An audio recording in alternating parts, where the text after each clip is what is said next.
आज मी बनवले गणपती बाप्पासाठी मोदक। एवढे छान बनवले ना की गणपती बाप्पाला ना खरंच एवढे आवडतील ना की गणपती बाप्पा बिना लय खुश होऊन जातील। तर कसे बनवले ना ते बी मी सांगतो।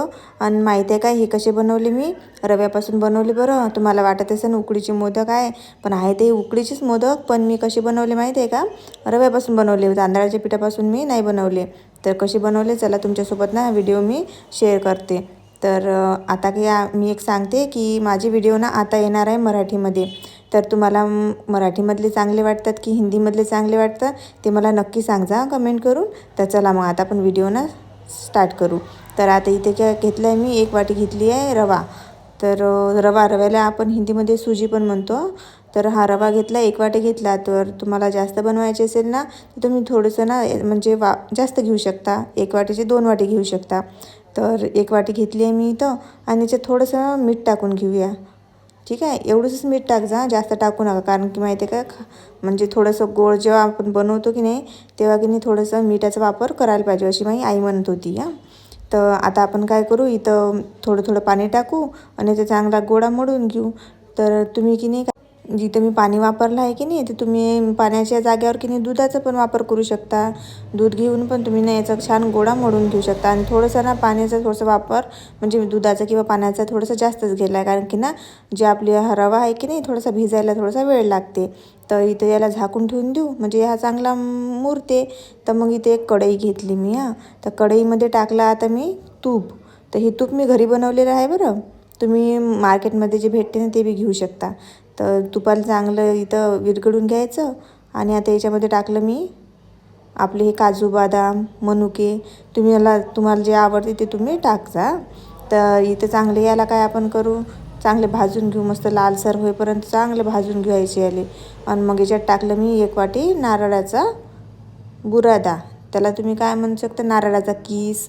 याच्या मी घेतला हा मार्केटमधला, तुम्ही ना ओलं नारळ असते की नाही तर ओलं नारळाचा पण तुम्ही इथे किस घेऊ शकता। आणि चांगलं भाजून घेतले त्याला मस्त लालसर होईपर्यंत, वास येईपर्यंत।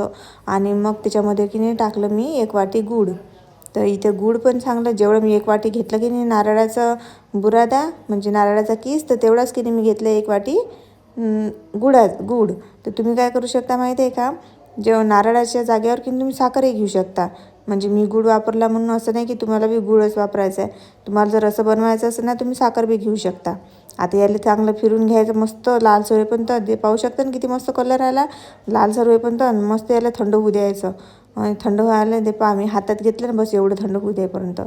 आणि आता तोपर्यंत आपलं हे सुजी आहे की नाही म्हणजे आपला रवा, तो बी चांगला मस्त मळून घेतला म्हणजे फुलला चांगला। तर पाहू शकता याला काय करू आपण आता चांगलं एकदा मस्त हातानं असं चांगलं मिक्स करून घेऊ।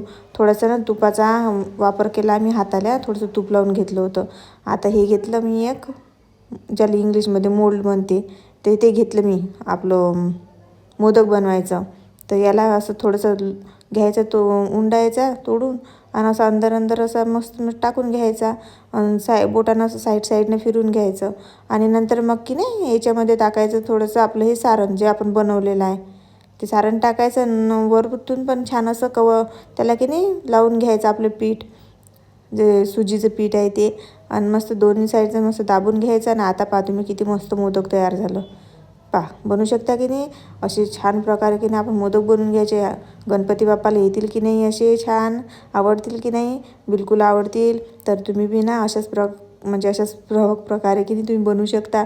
पहा बरं किती छान छान वाटत आहे की नाही। बरं हे झाले नाही, बरं तुम्हाला वाटत असेल की नाही गड्या आपले मोदक झाले ते झाले, नाही हे झाले नाही अजून। आपल्याला काय करायचं आहे माहिती आहे का, याला आणखी आपण वाफवून पण घ्यायचं आहे। तर कसे वाफवायचे ते बी सांगतो मी। तर इथं पहा एक दुसरं पद्धत सांगितली, जर तुम्हाला ते जर जास्त तुम्हाला हे वाटत असेल की नाही इकडे यायला कठीण आहे तर तुम्ही अशा यानं पण करू शकता। दोन्ही साईडनं पहिले लावून घ्यायचं पीठ, आणि नंतर मग असं मधात टाकून घ्यायचं ते सारणानं असे दाबून घ्यायचं। बा किती छान झाला की नाही मोदक। तर इथं मी की नाही एवढे मोदक तयार करून घेतले। चाळणी घेतली, चाळणीमध्ये टाकून घेतले। आणि ते एका कढईत की नाही मी पाणी ठेवलं वाफवून घ्यायसाठी। तर छान त्याला की नाही वाफ येऊ दिली, उकळी।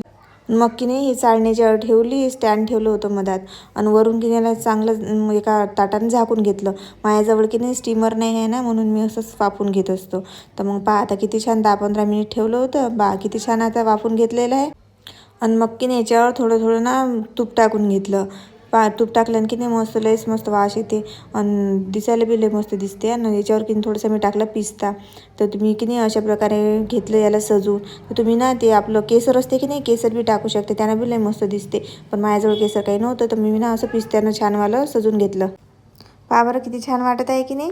तर तुम्ही काय करा, तुम्ही बी असेच रव्याचे बनवा. जर तुम्हाला जर ते तांदळाच्या पिठाचे जर तुम्हाला जास्त कठीण वाटत असेल की नाही, तर अशा प्रकारे बी तुम्ही छान बनवू शकता. आता तुम्हाला एकदा की नाही चाकूनं कापून दाखवतो. पहा किती चांगलं सारण भरलं, दिसायला बी लय मस्त दिसत आहे ना. तर तुम्ही ना आवडतील की नाही आता आपल्या गणपती बाप्पाला. मला तर वाटते की नाही गणपती बाप्पाला आपले हे मोदक ना लयच आवडतील. तर तुम्ही बी असेच बनवा. माझा व्हिडिओ ना तुम्हाला कसा वाटला तर नक्की सांगा. आणि व्हिडिओला की लाईक आणि सबस्क्राईब ना नक्की